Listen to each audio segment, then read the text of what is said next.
नमो अर्हन्ताणं नमो सिद्धाणं नमो आयरीयाणं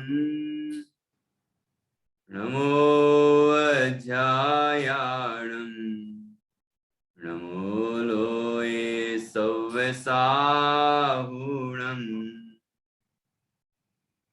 अरहंत सिद्ध साहु तिद्यं जिणधम वयन पडिमाहु जिण निलयाय दिराय नवदेवादिन्तु मे बोहि मंगलम भगवान वीरो मंगलम गौतमो गणी मंगलम कुंद कुंदाद्यो जैन धर्मोस्तु मंगलम सर्वमंगल मांगल्यम सर्वकल्याणकारकम प्रधानम सर्वधर्माणां जैनम जयतु शासनम जैनम जयतु शासनम।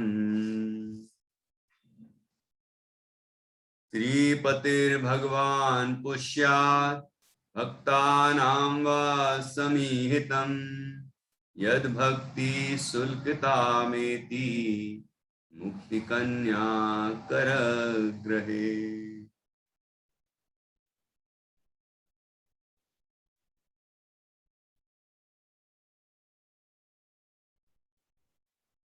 आचार्य श्री बादीव सेन द्वारा रचित यह छत्र चूड़ामणि अपर नाम जीवनधर चरित्र है। इसमें हम मुख्य रूप से दो कथाओं के बारे में जान चुके हैं। एक तो राजा सत्येंद्र की विषयासक्ति और विरक्ति, और उसी के अंतर्गत जीवनधर कुमार का जन्म और सेठ गंधोत्कच के यहाँ पहुंचना। इसके बाद सेठ गंधोत्कच के यहाँ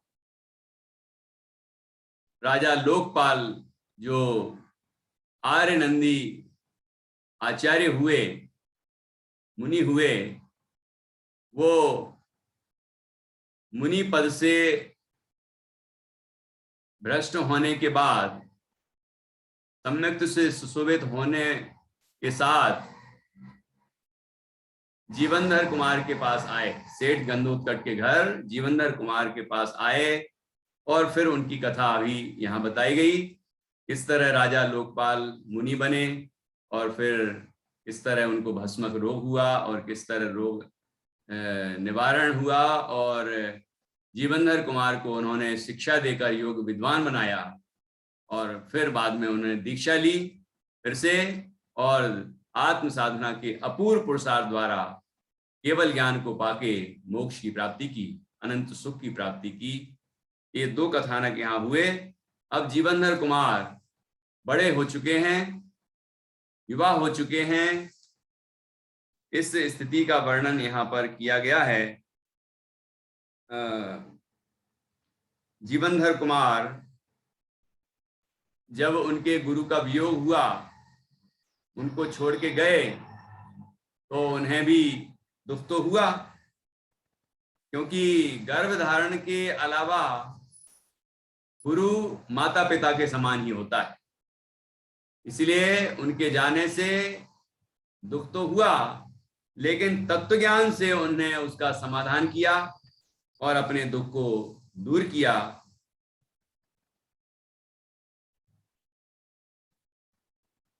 अब इसके बाद अब आगे बढ़ रहे हैं। जीवनधर कुमार की युवावस्था का वर्णन है। ये तो हमने पढ़ ही लिया था। तदनंतर जीवनधर कुमार ने तत्वज्ञान रूपी जल से गुरु वियोग जन्य शोक रूपी अग्नि को दूर किया।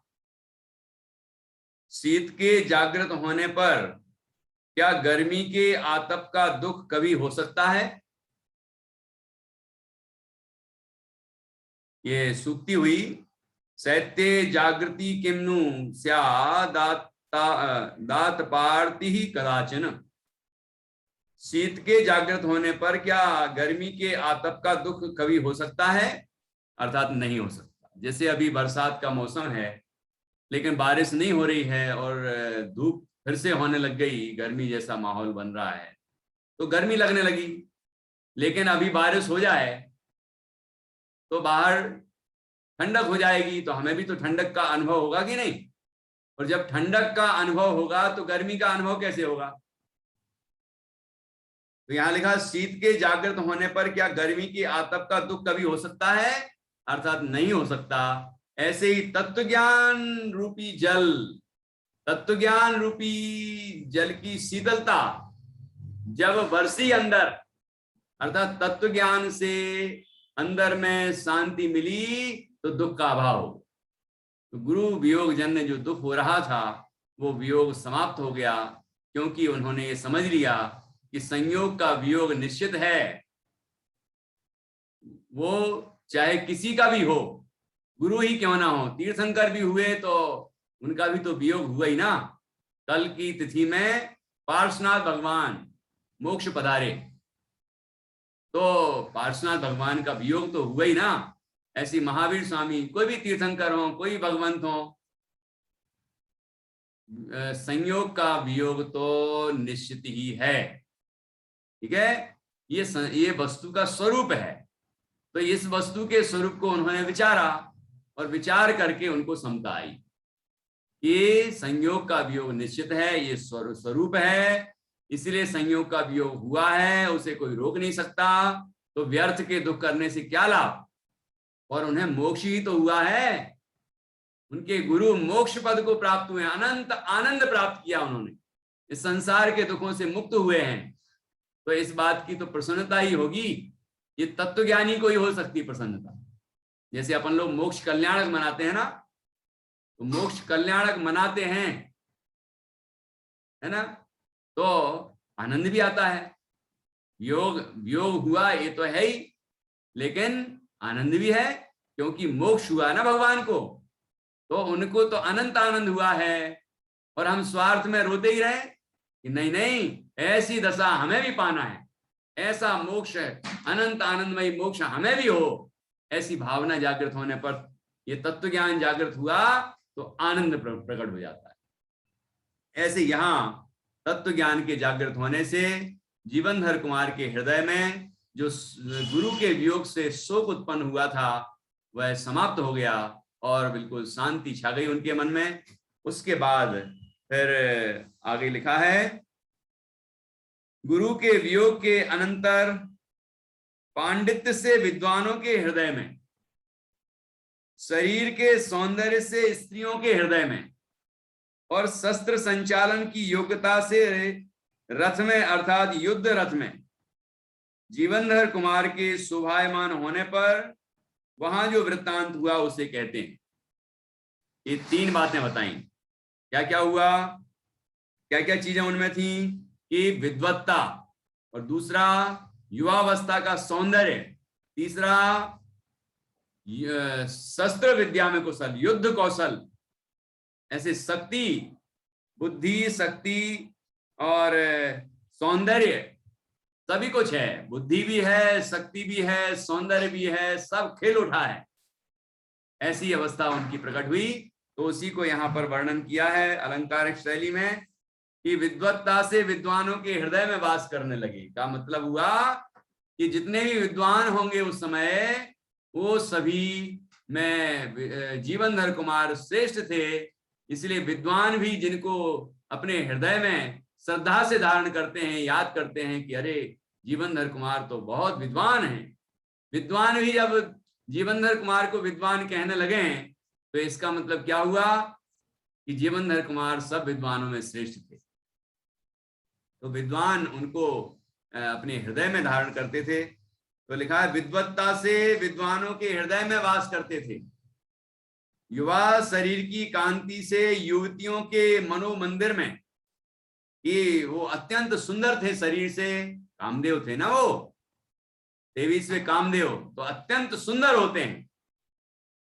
तो ऐसे सुंदर शरीर वाले होने से जो युवतियां थी, उनकी उम्र की जो लड़कियां होंगी, वो उनको देख के बड़ी प्रसन्न होती थी, उनकी तरफ आकर्षित होती थी। तो वो अपने मन में ऐसी भावना करती थी कि यह मेरे पति बन जाएं, इनको मैं पालूं। तो इस तरह उनके शारीरिक सौंदर्य के कारण वो युवतियों के हृदय में वास करते थे। और तीसरा लिखा है, शस्त्र संचालन आदि से युद्ध रथ में, मतलब युद्ध युद्ध रूपी रथ में वो सवार रहते थे। मतलब ये कि युद्ध में महारथ उनको हासिल था, युद्ध कौशल में वो प्रवीण थे। तो इस तरह से तीनों विशेषताओं से युक्त उनकी युवावस्था प्रकट हुई। जन्म हुआ शमशान भूमि में, पालन हुआ सेठ गंधोत्कच के घर में, श्रेष्ठी के यहाँ, राजा के यहाँ नहीं। लेकिन पुण्य ऐसा काम कर रहा था कि जो काष्टांगार राजा बन बैठा था, वो भी भ्रमवश इनके यहाँ धन बेचता था। उसे लगता था कि ये सेठ जी उसके राजा बनने की खुशी में उत्सव कर रहे हैं, यहाँ तो वो पुत्र के जन्म के उत्सव में ये खुशियां मना रहे थे, है ना। तो वहां धन बेचता था, उनका सब तरह से सहयोग करता था, मित्र जुटाने में, हर चीज में सहयोग। तो इस तरह से होता था। ये पुण्य है, पुण्य काम कर रहा है। और उसके बाद अब युवावस्था प्रकट हुई है, सौंदर्य प्रकट हुआ है, बुद्धि में कुशल हैं, सर्व प्रकार से एक योग्य व्यक्ति बन गए हैं। तो ऐसा हमें भी है, जिसके पास बुद्धि है ना, वो सर्वश्रेष्ठ है। तो पहली नंबर बुद्धि का यहाँ पर बखान किया। बुद्धि के साथ शरीर भी अच्छा हो, तंदुरुस्त हो, स्वस्थ हो तो और अच्छा। और उसके साथ वो शस्त्र विद्याओं में, या जो भी, वो तो क्षत्रिय थे, तो उस शस्त्र विद्या में वो पारंगत थे। और क्षत्रियों को तो होना ही चाहिए, वो राजा बनने वाले हैं, है कि नहीं। अभी राज्य नहीं है, लेकिन राजा बनेंगे जरूर। तो ऐसे व्यक्ति को उस विद्या में भी कुशल होना ही चाहिए। तो वो सभी विद्याओं में कुशल थे। अब वहां जो वृत्तांत हुआ है, अब वो सुनिए। जब विशेष कोई सूक्ति या विशेष कोई श्लोक आएगा नीति का, तो अपन पीडीएफ से उसको पढ़ेंगे, जिससे कि उच्चारण भी आप सीखें, गाएं भी, और वो श्लोक याद भी करें। ठीक है, चलिए अभी जो मुख्य पॉइंट आए वो आप भले ही नोट कर सकते हैं। बाकी अभी कथा है, तो कथा सुने ध्यान से। इसके अनंतर एक समय हमारी गायें व्याधों ने वन में रोक ली हैं, ऐसा ग्वाले राजद्वार के आंगन में स्थित होकर रोने चिल्लाने लगे। क्या हुआ कि जहां जिस गांव में, जिस जगह में ये रहते थे जीवनधर कुमार, वहां जो पास में गांव होगा, वहां पर वहां की गायों की, या उसी गांव में, है ना, तो ग्वाले भी तो निवास कर ही सकते हैं नगर के अंदर भी। तो वहां ग्वालों की जो भी बस्ती होगी, वहां पर ग्वालों की गायें जो जंगल में जाती थी ना, गायें चराने जाते हैं, जंगल भेजते हैं बहुत सारी गायों को, तो वो जंगल में जाके चारा चर के घूम फिर के और वापस आ जाती है। तो क्या हुआ कि जंगल में ग्वालों की गायें गई, तो वो वहां पर व्याधों ने रोक ली। व्याधों ने रोक ली मतलब, जो व्याध मतलब शिकारी होते हैं, उन लोगों ने वहां पर वो रोक ली। तो क्या हुआ कि सभी जो ग्वाले थे, जिनकी गायें चोरी हुई थी, जिनकी वो शिकारियों ने गायों को रोक लिया था, वो सभी ग्वाले राज दरबार में पहुंचे। तो राज दरबार में किसके यहाँ पहुंचे होंगे? कौन राजा था उस समय? काष्टांगार। ठीक है, काष्टांगार के राज दरबार में पहुंचे। फिर क्या हुआ, वहां जाके रोने लगे, चिल्लाने लगे कि हाय हाय जो भी है, और हमारी गायें चुरा ली गई हैं व्याधों के द्वारा, जंगल में रोक ली गई हैं, हमारी आप गायें वापस दिलवाएं, है ना। इस तरह से उनने गुराह लगाई होगी। तो फिर क्या हुआ,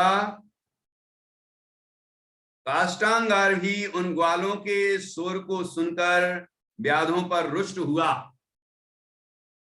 तो उसको भी गुस्सा आया कि ऐसे हमारे देश के जो ग्वाले हैं उनकी गायों को किसी ने चुराया है, ये तो गलत हुआ है। और क्या हुआ फिर क्या किया होगा, पहले नीति। निश्चय से छोटे पुरुषों से हुआ तिरस्कार बड़े पुरुषों को सहन नहीं होता है, कि अपने से छोटे जो लोग हैं उनके द्वारा किया गया अपमान बड़े लोगों को अत्यंत असह्य होता है। कि उन छोटे लोगों को का जो अपमान हुआ है, मतलब जैसे बड़ा भाई है, छोटा भाई है, छोटे भाई का कोई अपमान कर दे तो बड़ा भाई, बड़ा है ना वो, तो वो जाता है, कहते हैं अरे किसने तुम्हारा क्या किया, चलो मैं चलता हूँ।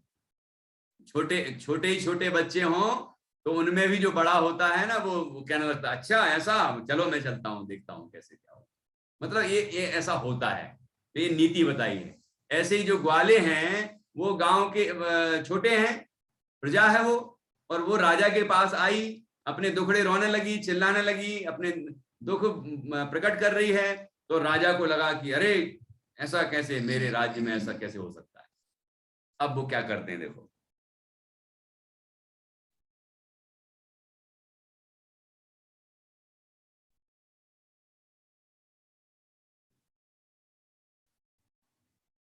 और एक एक कारण और लिखा है कि वो जो व्याध हैं वो भी तो छोटे ही है ना, व्याध मतलब शिकारी हैं, वो राज्य के तुच्छ छोटे ही है ना। उनने जो गलत कार्य किया है तो बड़े लोग उनके लिए क्या करते हैं, जैसे छोटा व्यक्ति कोई गलत करता है तो बड़ा व्यक्ति उसको रोकता है कि नहीं रोकता है। ऐसा भी, इस तरह से भी अर्थ निकाला जा सकता है। अब आगे देखिए। उस व्याध सेना ने गायों को छुड़ाने के लिए भेजी हुई काष्टांगार की सेना को जीत लिया। काष्टांगार ने जो सेना भेजी थी, व्याधों की सेना जो थी वहां पर जंगल के अंदर, उन सब ने ऐसा पराक्रम दिखाया कि काष्टांगार की सेना को जीत लिया, भगा दिया, वहां से हरा के भगा दिया। अब बताओ क्या हो। निश्चय से अपने स्थान पर, जो क्या लिखा है, निश्चय से अपने स्थान पर खरगोश के समान तुच्छ प्राणी हाथी से भी बलवान होता है। सुना होगा ना आपने कि अपने घर में तो सभी शेर होते हैं, ऐसे ही अब व्याधों का वो घर है, समझ लीजिए। वो जंगल के बिल्कुल जानकार होते हैं, वहां कैसे क्या करना है, कैसे कहाँ छिपना है, कहाँ से वार करना है, कहाँ से अपनी सुरक्षा करनी है, कहाँ, सब उनको पता होता है।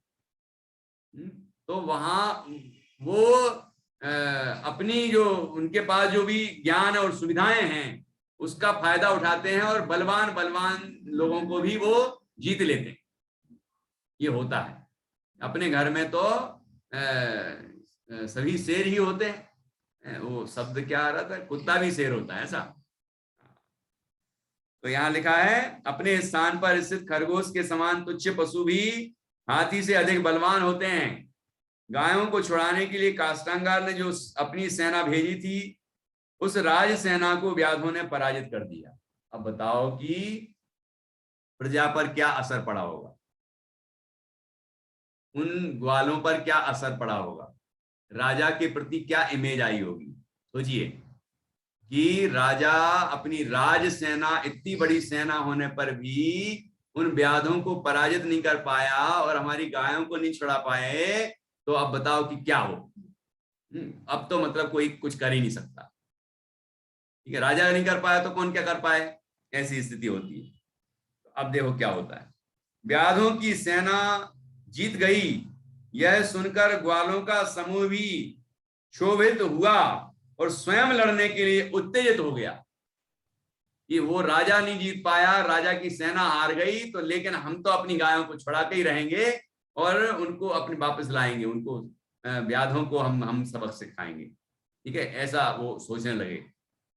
सच है संसारी जीव आजीविका के नष्ट हो जाने पर किसी से नहीं डरते।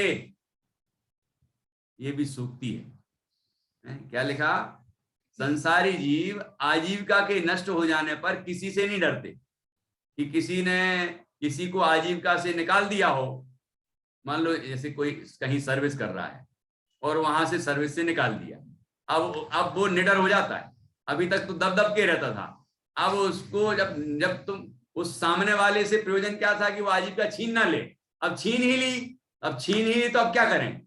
अब तो कुछ भी कर लो, कुछ भी बोलता है, कुछ भी करता है, कुछ भी होता है, किसी से नहीं डरता वो। फिर क्या कर लोगे? अब जो तुमने करना था वो कर ही लिया, अब हमें जो करना है हम कर लेते हैं।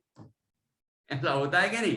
तो ऐसे ही इनकी आजीविका भी छीन ली, मतलब उनकी गायें छीन ली। गायें छीन ली तो अब वो अपनी गायों को पाने के लिए कुछ भी करने को तैयार है। अपनी आजीविका के साधन छिन जाने पर मनुष्य अत्यंत भयभीत और दुखी हो जाता है और उसे प्राप्त करने के लिए कैसा भी कष्ट साध्य कार्य करने को तैयार हो जाता है। अतएव व्याधों ने राज सेना को जीत लिया। यह सुनकर ग्वाले भी भड़क उठे और स्वयं व्याधों से युद्ध करने के लिए तैयार हो गए। फिर क्या हुआ देखिए। उनमें से किसी नंदगोप नाम के ग्वाले ने उस व्याध सेना को जीतने के लिए विचार किया। क्या नाम बताया? नंदगोप। ध्यान रखना, नंदगोप नया नाम आया है। ग्वालों का जो नायक होगा उसको नंदगोप कहेंगे। एक निश्चय से दुखों से पीड़ित मनुष्य, दुखों से पीड़ित पुरुष क्या होगा, क्या करने से क्या होगा, इस प्रकार विचार किया करते हैं। दुख से पीड़ित मनुष्य अपने दुख निवारण के लिए विचार करते हैं कि ऐसा करने से ऐसा होगा और ऐसा करने पर ऐसा होगा। बोलो, करते हैं कि नहीं करते हैं? दुख दूर करने हैं ना। अब हम अपने दुख को दूर करेंगे तो क्या करेंगे? उसके क्या करने वाले हैं? हम ऐसा उपाय करेंगे तो उसका असर क्या होगा, हम ऐसा करेंगे तो ऐसा, इससे क्या होगा, ऐसा विचार करते हैं। विचार करते हैं वही सफल होते हैं। जो विचार बिना विचार के काम करते हैं वो असफल हो जाते हैं, बाद में पछताना पड़ता है। तो विचार करना जरूरी है, तो ये करते ही हैं देखो। अतएव व्याधों के मुखिया नंदगोप ने व्याधों की सेना से लड़ने का स्वयं विचार किया। अब देखिए धन का स्वरूप, किसके लिए लड़ रहे ये? किसके लिए लड़ रहे हैं? धन के लिए। मतलब उनकी गायें, गोधन होता है, गोधन, गाय भी धन है, गोधन बोलते हैं उसको। ठीक है, धन रुपया पैसे ही अकेला धन नहीं होता, सोना भी धन है, चांदी भी धन है, मकान भी धन है। जो गाय भैंस बकरी जो भी घर में होते हैं वो पालतू जानवर, वो भी धन है, वो धन है। ऐसे ये भी सब धन है, इस मूल्यवान वस्तु है वो। तो ऐसे यहां पर भी वो धन है। तो अब धन का स्वरूप, निश्चय से धन के कमाने से भी अधिक उसकी रक्षा करने में और रक्षा करने से भी अधिक उसके नाश में मनुष्यों को अनंत गुणी पीड़ा उत्तरोत्तर बढ़ती रहती है। ये बहुत ही जोरदार श्लोक है यहाँ का, ये याद ही करना सबको। मैं आपको ये अभी स्क्रीन पर भी दिखाऊंगा, इसको अपन श्लोक भी पढ़ना सीखेंगे और इसका अर्थ भी श्लोक से करेंगे। देखो,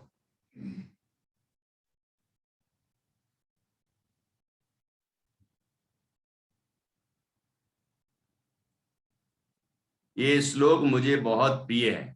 ये भाव इष्टोपदेश में भी है ना। और ये इतना जोरदार है कि ये पूरा जीवन पर घटित होता है हमारे। और हमें धन आदि की जो वस्तुएं हैं, पर वस्तुएं हैं, इनसे भेद ज्ञान कराने में निमित्त बनेगा। ऐसा बड़ा ही सुंदर श्लोक है। 169 नंबर का पेज है, उस पर ये देखिए आया है।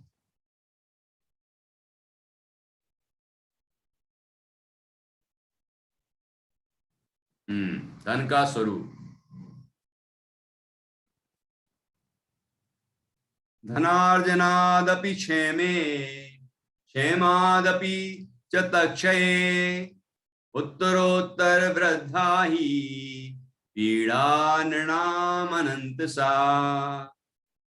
धनार्जनादपि क्षेमे, धन अर्जन, धन का अर्जन करना मतलब कमाना, धन कमाना, उसमें पंचमी विभक्ति है, धनार्जनाद, द का हो जाएगा त और वहां से निकलेगा अ, तो धनार्जनात् मतलब धन के अर्जन करने से, धन कमाने से, अपि मतलब भी है, भी क्षेमे कि उसकी रक्षा करने में, क्षेम मतलब रक्षा करना, धन कमाने से भी ज्यादा उसकी रक्षा करने में, क्षेम मतलब कुशल क्षेम होता है ना, क्षेम, तो क्षेम मतलब उसकी रक्षा करना, कि उसकी रक्षा करने में, ठीक है, धन का अर्जन करने से, धन कमाने से भी ज्यादा धन की रक्षा करने में, और क्षेमादपि च तच्छये, क्षेमाद, क्षेम, क्षेम का मतलब क्या बताया, रक्षा, तो रक्षा करने से भी ज्यादा, तच्छये उसका क्षय होने पर, उसका नाश होने पर, उत्तरोत्तर वृद्धाई, उत्तरोत्तर, उत्तरोत्तर मतलब उत्तरोत्तर का अर्थ उस ज्यादा ज्यादा ज्यादा ज्यादा, उससे एक दूसरे से ज्यादा, धन कमाने से ज्यादा धन की रक्षा में, और धन की रक्षा से ज्यादा धन के क्षय में, उत्तरोत्तर वृद्धाई, उत्तरोत्तर मतलब आगे आगे एक दूसरे के बाद ज्यादा ज्यादा ज्यादा ज्यादा पीड़ा, पीड़ा मतलब दुख तकलीफ, नृणाम अनंत सहा, नृणाम अर्थात नरों को, मनुष्यों को, मनुष्यों की पीड़ा उत्तरोत्तर बढ़ती ही जाती है, कितनी बढ़ती है, अनंत सा, अनंत गुणी बढ़ती है। क्या कह रहे हैं सोनी, क्या बोल रहे हैं, धन कमाने से ज्यादा धन की रक्षा में, धन की रक्षा से ज्यादा धन के क्षय में, उत्तरोत्तर अनंत गुणी, अनंत गुणा दुख होता है। क्या मतलब हुआ, धन कमाने में कितना दुख होता है बताओ, ये पहले अपन नीचे पढ़ लेते हैं जरा, फिर अपन और चर्चा करेंगे। देखो क्या लिखा है, निश्चय से धन के कमाने से भी अधिक उसकी रक्षा करने में, और रक्षा करने से भी अधिक उसके नाश में, मनुष्यों को अनंत गुणी पीड़ा उत्तरोत्तर बढ़ती रहती है। ठीक है, अब इस श्लोक को अभी फिर से अपन दोहराएंगे। अभी देखो क्या लिखा है इसमें, क्या क्या लिखा है, 3 स्थितियां बताई हैं। आपको ऐसा लगता है क्या, क्यों नित्या, ऐसा तुम्हें कभी लगता है क्या कि अपन पैसा कमाते हैं तो अनंत दुख होता है? नहीं, नित्या कह रही नहीं लगता। इसका तुम्हें लगता है क्या कि पापा जो तुम्हारे धन कमाते होंगे तो उससे उनको बहुत तकलीफ होती होगी? पापा से पूछना तो पता लग जाएगा, क्योंकि हम लोगों को थोड़ी उनकी पता होती है कि क्या क्या उनको तकलीफ है, कितनी तकलीफ से उनने, कितने कष्ट भोग के उनने धन कमाया है। अपन ने तो उपयोग किया है बस, क्या पता कि उनने क्या किया है। पूछना कि कष्ट होता है कि नहीं होता है। क्यों मैत्री है, यहां लिख रहे हैं धनार्जनाद, धन कमाने से, धन का अर्जन, धनार्जन, धन कमाने से अनंत गुणी पीड़ा धन की रक्षा में होती है। तो धन कमाने में अनंत गुणी पीड़ा, अनंत पीड़ा होती है पहला, धन कमाने में अनंत दुख होता है। अब कैसे होता होगा अनंत दुख, सोचो, सोचो ना जरा। जो दुकानदार हैं वो विचार करें कि जब धन कमाते हैं तो एक एक ग्राहक को डील करना कितना मुश्किल होता है। सोनी का पूछना आज आदित्य से, है ना, कि एक एक ग्राहक को उसको कन्वेंस करना, अपनी वस्तु दिखा के और रेट वगैरह करके, कैसे वो जितने भी एक एक चीज पर थोड़ा ही थोड़ा मार्जिन होता है, इकट्ठा थोड़ी मिल जाता है सारा। तो एक एक व्यक्ति से कमाया, थोड़ा थोड़ा थोड़ा थोड़ा थोड़ा, पूरा दिन भर लग गया, दिन भर लग गया, तब जाके कुछ धन आया। तो सोचो कितनी तकलीफ हुई होगी धन कमाने में। 4 लोग ऐसे भी आए होंगे जो उल्टा पलटा बोलते होंगे, 4 लोग ऐसे भी आए होंगे जो अच्छा अच्छा बोलते होंगे, कोई ऐसा भी आया होगा कि देख तो बहुत लिया, हाँ ये भी दिखा दो, ये भी दिखा दो, ये भी दिखा दो, सब दिखा दो, पूरा पटक दिया उनके सामने। फिर कहते हैं कि पसंद कुछ नहीं आया, रख लो वापस। होता है कि नहीं होता है? कोई सर्विस वाला है तो वो, उसको पहले तो अपने बॉस की साइन करना है, उनने कह दिया ऐसा करना है, और वो दिख रहा है उसको, ये बेवकूफ है बॉस, इसको तो अकल ही नहीं, ये काम ऐसे होता ही कहाँ है, पता है, लेकिन बॉस ने कह दिया भैया तो माननी पड़ेगा, है माननी पड़ेगा। पता है हमें कि ऐसे नहीं होगा ये काम ऐसे होगा, लेकिन वो बॉस ने कहा है तो ऐसे ही करना पड़ेगा। वो बिगड़ जाएगा तो भी डांट खाएगा, बिगड़ जाएगा तो भी डांट खाना है।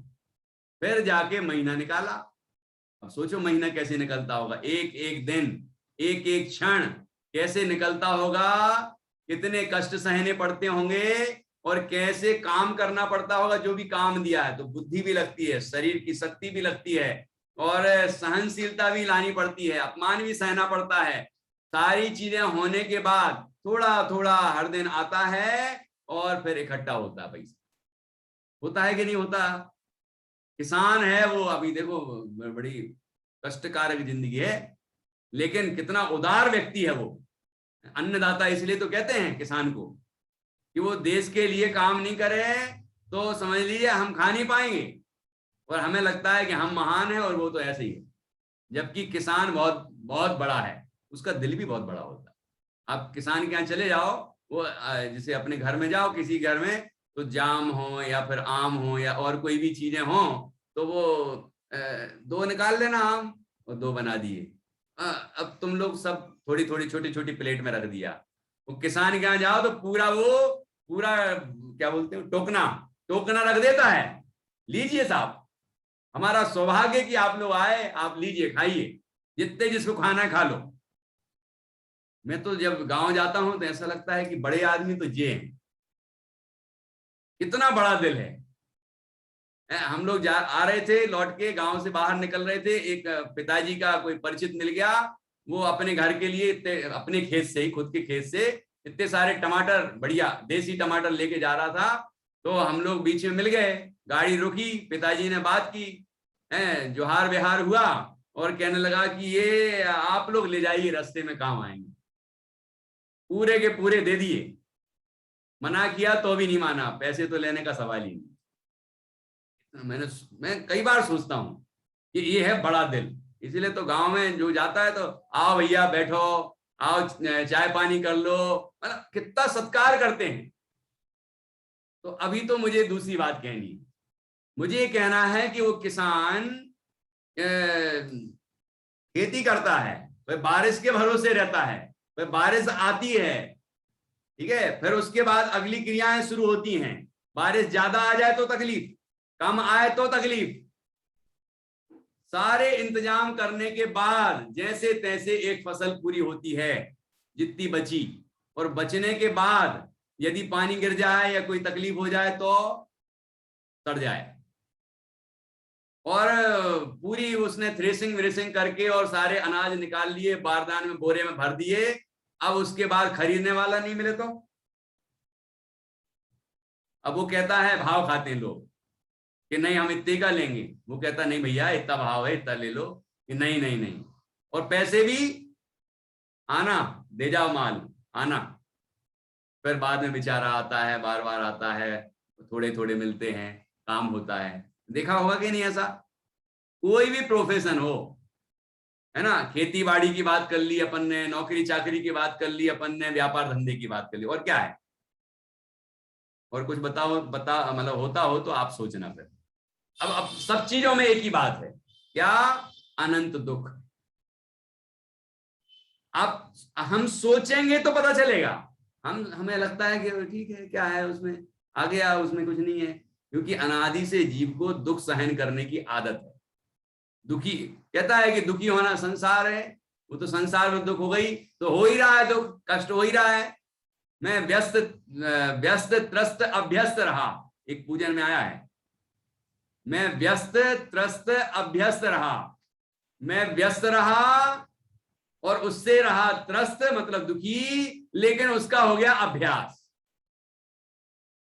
अभ्यस्त रहा। तो जीव को अनंत दुख होता है, ठीक है, धन इकट्ठा करने में।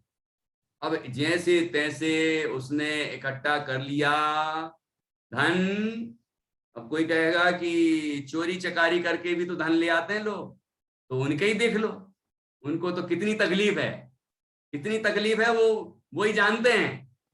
कोई देख ना ले, कोई पकड़ ना ले, कोई सबूत ना मिल जाए, कोई ये ना हो जाए तो वो ना हो जाए, वो तो और अधिक दुखी हैं चोर चकारी जो हैं। पकड़े जाएं तो डंडे ही डंडे पड़े, जेल में ही पड़े रहें। यहाँ अपन लोगों की तो ये स्थिति नहीं बनती ना, इसलिए ईमानदारी से कमाना चाहिए, ये बात तो पहली है, लेकिन उसमें भी अनंत कष्ट है। अब आ गया धन, क्या नित्या, अब आ गए 1 करोड़ रुपए। कम की बात क्यों करो अपन, छोटी मोटी बात क्यों करना है। 1 करोड़ रुपए कमा लिया अपन ने, और 1 करोड़ कमाए, अब रखें कहां, बोलो कहां रखें, किस किस को देना है। वो देने वाला, जब लेने वाला आता है, कमाए क्यों थे, सोचना, कमाए क्यों थे, खर्च करने के लिए। अब घर में बच्चे बोलते हैं हमें इस चीज की जरूरत है, तो उसमें भी सोचता है कि भैया इतना इतना नहीं, इतने ही में काम हो जाए, इतना नहीं, इतने में काम हो जाए। एक एक पैसा जाता है और इसको ऐसा लगता है कि जैसे प्राण निकल रहे हो। आप देखना, ये मैं जो कह रहा हूं ना, ये अनुभव की बातें हैं। आप देखना, 1 रुपया यदि गिर गया हो और नहीं मिल रहा हो तो व्यक्ति परेशान हो जाता है। कुछ रुपए थे, छोटी मोटी रकम, बड़ा आदमी है लेकिन छोटी मोटी रकम थी, और यहां वहां खो गई, और उसको ढूंढता रहता है जब तक नहीं मिल जाए। तो बोलो कितना कष्ट है कि नहीं है, उसकी सुरक्षा में।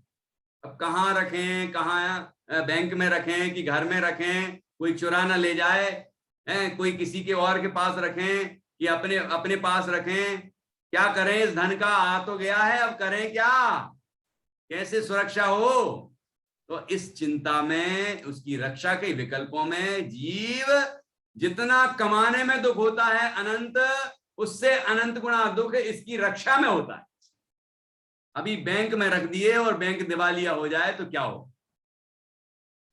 हमने कोई चीज किसी और को दे दिए कि बढ़ा के ही देगा और वो खा जाए तो क्या हो। घर में रखे थे और बड़े इंतजाम से रखे थे, लेकिन चोर चुरा ले गया तो क्या हो। सोचिए, मतलब ये विकल्प है, अभी तो हुआ नहीं है, बस होने के विकल्पों में दुखी है। अभी हो जाएगा तब तो क्या होगा वो बताएंगे अभी बाद में। ये तो अभी विकल्प हैं सुरक्षा के विकल्प हैं ये। अब सोच लीजिए, कोई भी चीज अपन जेब में रख के ले जाते हैं, तीर्थ वंदना करने गए या कुछ भी करने गए, कहीं यात्रा करने गए, घूमने फिरने गए, तो अपने पास पैसे रखते हैं तो संभाल के रखते हैं कि नहीं, बार बार देखते हैं कि नहीं देखते हैं, संभालते हैं कि नहीं संभालते हैं। नींद आती है कि नहीं, अच्छी गहरी नींद है, क्यों निसर्ग, गहरी नींद आती है कि नहीं आती है। 1 करोड़ रुपए रखे हैं बैग में, सूटकेस में 1 करोड़ रुपए रखे हैं, अब बोलो नींद कितनी आएगी रात को। ताला लगा दिया आपने बराबर, चैन लगा दिया उसने, तो अभी कितनी नींद आएगी। जैसे कोई निकलेगा बेटिंग वाला जैसे कोई निकलेगा कैसा लगेगा, अरे वो चुरा ना ले। कोई दूसरा पड़ोसी अपना सामान निकाल रहा होगा तो देखेगा बार बार जग के, होता है कि नहीं होता है। मतलब सुरक्षा के विकल्प में कितना दुख होता है सोचिए। तो दूसरी अवस्था हुई, पहली अवस्था धन का अर्जन करने में, धनार्जनाद, धन का अर्जन करने में जीव को अनंत दुख होता है। और धनार्जनाद अपि क्षेमे, क्षेम मतलब उसकी रक्षा, उसकी धनार्जन से ज्यादा अनंत गुणी पीड़ा उसकी रक्षा में होती है, उसके संरक्षण में होती है। और क्षेमादपि तत्क्षये, उसका क्षय हो जाए, फिर 1 रुपया खर्च होता है, तकलीफ होती है। सब्जी वाले से कैसे गिड़गिड़ाता है, करोड़पति आदमी मैंने देखा है, गिड़गिड़ाता है, कहता है भैया 1 रुपया कम ले लो है। अच्छा कोई बड़ा आदमी हो, नहीं लेता, नहीं बोलता, चलो आओ 2-4 ठीक है, 10 रुपया किलो, 5 रुपया किलो, 50 रुपया किलो लेता जाता है। फिर आखिरी में कहता है वो धनिया पत्ती और मिर्ची तो डाल ही दो। तो वो कहता है कि नहीं नहीं, वो बाबूजी बहुत महंगा हो गया है, आजकल तो महंगा हो गया है। अरे यार दे दो यार, थोड़ी सी तो दे ही दो। तो वो कहता है ले, छे ले लो बाबूजी, अब क्या करें बाबूजी, बहुत महंगा हो गया है, लेकिन ले ही लो अब। बोलो ऐसा होता है कि नहीं होता है? मतलब एक एक रुपया खर्च हो रहा है और इसको तकलीफ होती है, क्योंकि अपना मान लिया ना, अपना मान लिया है ना उसको। दुख मोह का है, मोह का दुख है, अपना माना है ना, इसीलिए दुख है। तो एक एक रुपया गया, 1 करोड़ आया, उसमें उतनी तकलीफ नहीं हुई जितना तकलीफ जाने में होती है। सोच लो, कमाने में जितनी तकलीफ होती है, उससे ज्यादा अनंत गुणी पीड़ा उसको संभालने में होती है। और उससे भी ज्यादा अनंत गुणी पीड़ा उसके नाश। नाश मतलब यही नहीं कि चोर चुरा ले जाए या दीमक लग जाए कि कुछ और हो जाए, हैं? ये भी तो नाश है, मतलब वियोग। धन जा रहा है ना, भले ही वो जिस काम के लिए कमाया था उसी काम में जा रहा है, लेकिन इसको पीड़ा होती है। चला जा रहा है, चला जा रहा है, चला जा रहा है, जा रहा है, हर दिन जा रहा है। कितना जाएगा, ऐसे पानी की तरह बहा रहे हो, जा सब घर भर को टूकता है? तो इसका मतलब आचार्य जो कह रहे हैं वो समझने योग्य बात है। यहां कह रहे हैं धनार्जनादपि क्षेमे क्षेमादपि च तच्छये उत्तरोत्तर वृद्धा ही पीड़ानृणामनंत सहा, पीड़ानृणामनंत सहा। ये श्लोक याद करना है। फिर से दिखाऊं? ये श्लोक सबको याद होना चाहिए कल तक। फिर से पढ़ेंगे इसको। धनार्जनादपि क्षेमे क्षेमादपि च तच्छये, धनार्जनादपि क्षेमे क्षेमादपि च तच्छये उत्तरोत्तर वृद्धा ही, उत्तरोत्तर वृद्धा ही, उत्तरोत्तर बढ़ता ही है, उत्तरोत्तर वृद्धा ही पीड़ा नृणाम अनंत सा। और कितनी पीड़ा बढ़ती है? अनंत गुणी। ये ध्यान रखना। और आप बताना कि ऐसा होता है कि नहीं होता है। मैंने तो अपने अनुभव बताए, आप अपने अनुभव बताना, ठीक है? सोचना कि ऐसा होता है कि नहीं, आचार्य ने जो लिखा है वो है कि नहीं है तो क्या करना अब, वो भी तो करेंगे कि नहीं? है तो क्या करना है? तो ऐसे धन की आसक्ति छोड़ना, और ऐसा जो शाश्वत धन है हमारा चैतन्य धन, उस धन का अनुभव करके आनंदित होना। यहाँ तो अनंत गुणा दुख है, हाँ, धन कमाने में, संरक्षण में, उसके नाश में। यहाँ अनंत गुणा सुख है। आत्मा आत्मा जैसे जैसे आत्मा में लीन होते हैं वैसे ही आनंद बढ़ता है। अब अनंत गुणा तो नहीं कहेंगे क्योंकि वो तो थोड़ा ही थोड़ा बढ़ता है। अनंत तो सिद्ध अवस्था, अनंत तो सिद्ध अवस्था में होता है, वहां तो और बढ़ता भी नहीं है। हर हर हर पर्याय में अनंत ही अनंत, अनंत ही अनंत एक सा आता है ना? लेकिन यहाँ बढ़ते ही जाता है, बढ़ते ही जाता है, बढ़ते ही जाता है। जैसे जैसे आत्मस्थिरता होती है वैसे आनंद बढ़ता ही है। तो आत्मा के आश्रय से तो आनंद ही आनंद बढ़ता है, और धन आदि के संग्रह से, उसके संरक्षण से, उसके नाश से दुख ही दुख बढ़ता है। ये तो धन की बात कही है, और दूसरी चीजों में भी लगाना है। इष्टोपदेश में दूसरे प्रसंग में आई है, क्या है कि जैसे कोई भी वस्तु हो, धन की बात है, ये कोई भी वस्तु की बात हो सकती है। कैसे ये एक साड़ी खरीद के लाए, ऐसे ही ले आते हैं कि साड़ी गए और खरीद लाए? एक साड़ी खरीदना है, एक ड्रेस खरीदना है कोई, तो ऐसे मिल जाती, क्यों ऐसे मिल जाती है? कि उसके लिए कुछ करना पड़ता है, धन खर्च करना पड़ेगा कि नहीं? वो धन कहां से आएगा? फिर बात करो कि ये साड़ी खरीदना है, बड़ी पसंद है मुझे, ठीक है, फिर बड़ी मुश्किल से पैसे निकलेंगे, फिर हम भी जाएंगे, बड़ी मुश्किल से ठहराएंगे कि इतने की आएगी, कि इतने की आएगी, और फिर आ गई। उसके कष्ट कितने हैं वो तो आप अभी समझ लो।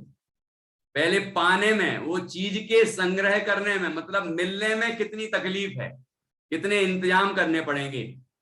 ये तो धनवानों के लिए तो ज्यादा दिक्कत नहीं आएगी, फिर भी आती है, ठीक है। लेकिन जो निर्धन है उसकी स्थिति क्या बने, वो देखता तो मार्केट में सभी है ना, वो भी देखता है, सोचता है काश मेरे पास भी ऐसी होती, ऐसी ड्रेस होती, ऐसी साड़ी होती, ऐसी चीज होती।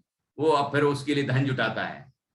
इन्हीं चीजों पर आधारित इतनी सारी फिल्में बनती हैं, और हम देख देख के दुखी होते, हम भी ऐसे होते, हम भी ऐसा करते, हम भी कर्म मानते हैं हम लोग। कर्म नहीं बांधना हमें, ऐसी चीजें देखना नहीं, नहीं देखना बिल्कुल। स्वाध्याय करें, जिनवाणी पढ़ें, कथानक पढ़ें, वही देखें, कहानियों पर जो एनिमेशन बना हो या जो भी हो, देखना है तो वही देखें, पढ़ना है तो जिनवाणी पढ़ें, व्यर्थ की बातें बंद कर दें। दुख बढ़ाने वाली बातें, राग बढ़ाने वाली बातें हैं वो, ठीक है। अभी देखना, तो अब वो साड़ी खरीद ली, अब तो ठीक है, हैं? क्यों सोनिका, अब तो ठीक है, साड़ी खरीद ली, और अब उसके बाद तो ठीक है ना, अब नहीं, अब पहन लेते हैं, उसके बाद क्या होता है, पहनने के बाद भी अब उसकी सुरक्षा के विकल्प, पहले तो ये विकल्प भी है कि कोई कहे कि हाँ बढ़िया, अच्छा लग रहा है, नहीं कहे तो मजा नहीं आता, चलो कह भी दिया, अब उसके बाद तो ठीक है कि नहीं, अब जहां जहां बैठेंगे वहां ध्यान से बैठेंगे, ये साफ सुथरी जगह है कि नहीं, कहीं वहां पर कोई कील वील लग जाए और फट जाए साड़ी वाड़ी और नुकसान हो जाए तो नहीं, ऐसी जगह नहीं बैठना। अच्छा बारिश का मौसम है, कीचड़ विचड़ आ रहा हो तो क्या करें, बच बच के बोलो, कितने कष्ट हैं बोलो, आप सोचो कितने कष्ट हैं कि उसकी सुरक्षा में ये दुख हो रहा है, सुरक्षा में।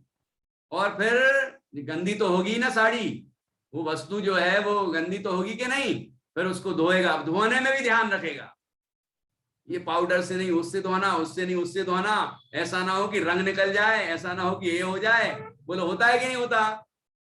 अब बड़ी मुश्किल से सारे काम कर लिए, अब उसको फिर प्रेस करेगा तो फिर उसमें भी ध्यान रखेगा, जल ना जाए, ये ना हो जाए, वो ना हो जाए, बोलो है कि नहीं, ये सुरक्षा की व्यवस्था चल रही है अभी भी।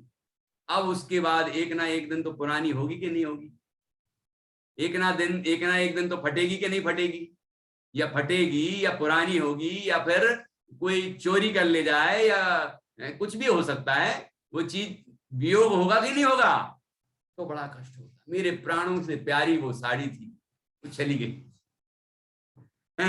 वो उनने दी थी, बड़े प्यार से दी थी, और ये था, यादें ही रह जाती हैं, फिर क्या करेगा, जाती तो है जाती तो है कि नहीं है। तो कहने का तात्पर्य ये कि अब देखो गई जब, तो फिर कष्ट, उसके वियोग का दुख याद ही करता रहता, याद कर करके दुखी होता। इसलिए ये जितने भी परद्रव्य हैं, जितने भी पंचेंद्रिय के भोग हैं, ये जो सामग्रियां हैं, इनमें सुख तो जीवन में कभी मिल ही नहीं सकता। हमने अभी एक दो उदाहरण दिए हैं, हर चीज में ये लगा लेना। जितने भी संयोग हैं, उन संयोग के संबंध में तीन अवस्थाएं बनेंगी। पहले प्राप्ति के लिए अनेक प्रयत्न, उसमें दुखी, प्राप्त होने के बाद उसकी सुरक्षा में अनंत दुखी, उसके बाद उसका वियोग होगा ही होगा, संयोग का वियोग निश्चित है, तो उसमें अनंत दुखी। ये तीन अवस्थाएं, चाहे हमारे जो भी संयोग हो, शादी हो, विवाह हो, वस्तुओं का संयोग हो, या धन आदि का संयोग हो, जो भी चीज हो, हर चीज में ये तीन चीजें लगा के देखना, तीन स्टेप, ये हमें अनुभव होगा कि हम संसार अवस्था में दुख ही भोगते हैं। इसीलिए यदि ऐसा है तो मोक्ष मार्ग के लिए प्रयत्न करना चाहिए, क्योंकि मोक्ष मार्ग में पहला कदम रखते ही आनंद, और जैसे जैसे बढ़ेंगे आनंद बढ़ेगा, और मोक्ष मार्ग पूर्ण होगा तो मोक्ष में अनंत आनंद मिलेगा। और ये तत्काल वाला काम है, ऐसा नहीं कि मोक्ष में मिलेगा, किसने देखा कि मोक्ष मार्ग तो यही होगा ना, अभी जैसे अपन लोग हैं, सम्यक दर्शन होगा तो अभी ऐसी अवस्था में होगा ना, तो सम्यक दर्शन हुआ, आत्मानुभूति हुई, तो आनंद मिला तत्काल, और ऐसा आनंद मिलेगा कि विषयों में कभी उस जाति का एक अंश भी नहीं मिल सकता, एक अंश भी नहीं मिल सकता। कितने चक्रवर्ती और इंद्र के भोग ही क्यों ना हो, नहीं मिल सकता। ऐसा आनंद आता है आत्मा के आश्रय से। तो ऐसा यहां पर ये समझना है, ये बड़ा ही सुंदर श्लोक है। धनार्जनात्, फिर से याद कर लेना बिल्कुल। धनार्जनादपि क्षेमे, क्षेमादपि च तक्षये, उत्तरोत्तर वृद्धा ही पीड़ा नृणाम अनंत सा। इस तरह ये श्लोक हुआ। अब इसके आगे बढ़ते हैं। इसका अर्थ तो बहुत स्पष्ट हो ही गया होगा। आगे, तथापि, फिर भी। अब फिर भी तो लगेगा कि नहीं लगेगा? जब कैसे लगता, फिर भी समय हो गया है ना, फिर भी समय हो गया है। तो अब यहां पर एक श्लोक है, ये भी बहुत जोरदार है, धन रक्षा का उपाय। अब इस पर चर्चा अपन कल करेंगे, ठीक है? ये भी बहुत जोरदार श्लोक है, तो इस पर भी अपन चर्चा करेंगे। अभी एक श्लोक हुआ है जो कि बहुत जोरदार है। अभी ये यहाँ पर ये बात होने के बाद वो नंदगोप एक घोषणा करेंगे, उसके बाद जीवनधर कुमार आएंगे। फिर जीवनधर कुमार क्या करने वाले हैं, उनका पराक्रम, पहला पराक्रम यहाँ पर प्रदर्शित होगा। और उससे उसको क्या मिर्ची लगेगी, इसको काष्टांगार को, उनका उस पर क्या बीतेगी कि हमारी इतनी बड़ी सेना उनको नहीं जीत पाई, जिसको इसने अकेले जीत लिया। अब उसको तकलीफ तो होगी, तकलीफ होगी तो कुछ और भी होगा आगे आगे। तो जो जो होगा वो इस कहानी में आगे आने वाला है। तो हम धीरे धीरे इसको आगे बढ़ाएंगे। और जिसको जिज्ञासा विशेष हो, आपके पास ग्रंथ है, आप उसका स्वाध्याय कीजिए, पीडीएफ से स्वाध्याय कीजिए, आगे स्वाध्याय करते जाइए। ये ना सोचिए कि यहीं जितना चलेगा उतनी चलेगा, आगे आप भी स्वाध्याय कर सकते हैं। बहुत सरल है और बहुत मार्मिक है। बस इतना होता है यहाँ क्लास में कि कई बातें हम पढ़ लेते हैं लेकिन और आगे बढ़ जाते हैं, लेकिन उसका मर्म उतना नहीं समझ पाते या उस पर ध्यान नहीं जाता है। तो हम कोशिश ये करते हैं कि जो महत्वपूर्ण बातें यहाँ पर आचार्य ने लिखी हैं उन पर हमारा ध्यान आकर्षित हो, उन पर हम रुकें, समझें और उसको अपने जीवन में घटित करें, अप्लाई करें, और उसके बाद हम अपने जीवन को सुधारें और आनंदपूर्ण बनाएं। इसी तरह ये ग्रंथ कथानक आगे आगे बढ़ता जाएगा। हम सभी इसके मर्म को समझें और अपने जीवन को आनंद में बनाएं, परम आनंद की प्राप्ति करें, यही मंगल भावना है। संक्षिप्त में जिनवाणी स्तुति करते हैं। निज निधि निज में बताई, यह अनंत उपकार है, उसके लिए जिनवाणी माँ को वंदना सत बार, वंदना सत। 9 बार नमोकार मंत्र के माध्यम से काय उत्सर्ग।